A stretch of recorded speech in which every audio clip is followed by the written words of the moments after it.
বিকালবেলা মনোরম পরিবেশে বাড়িছে একটু ঘুরার জন্য, ঘুরে দেখি কাকারে পাইছি। হ্যাঁ হ্যাঁ, কাকা দিয়ে গরুরে গালাগালি করতেছে, বলতেছে হ্যাঁ মানুষ না পাইয়া গরুর লোকে পুরো চেতি লয়ে গেছে। বুঝতে পারছি মনে হয় গরুটাই মনে হয় বাচ্চার দুধ খাইলে, যেটা লেগে মনে হয় গরুরে বকাবকি করতেছে। কি করবো আর, যে রোদ আল্লাহ দিলে একবার মাথা মনে গরম হয়ে গেছে। হ্যাঁ কাকা আমার দেখে দিচ্ছে, কাকা যদি টাকা রেখে দিচ্ছে, কাকা ওইদিকে আবার খাবে চাই।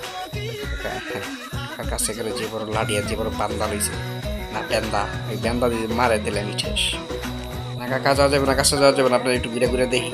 কাকার হাসিটা মাশাআল্লাহ অনেক সুন্দর। কাকা ওইদিকে কি দেখে কাকা, ওইদিকে কেউ নাই কাকা, আমি এদিকে, এই যে কাকা এদিকে। হ্যাঁ মুরব্বি মুরব্বি মুরব্বি, এই যা না মুরব্বি, কাছে যাওয়া যাবে না মুরব্বি। না দূর থেকে দেখি কাকারে, কাকার মাথা মাথা এমনিতেই গরম আছে, বারবার আমার ডাকতেছে যে বড় লাঠি দিয়া। পাইলে খবর আছে একদম, হাঁটাই লাগবে আমার। হ্যাঁ মুরব্বি মুরব্বি মুরব্বি, হ্যাঁ ঠিক আছে। না মুরব্বি ওইদিকে কারে ডাকে আবার, আমি এনে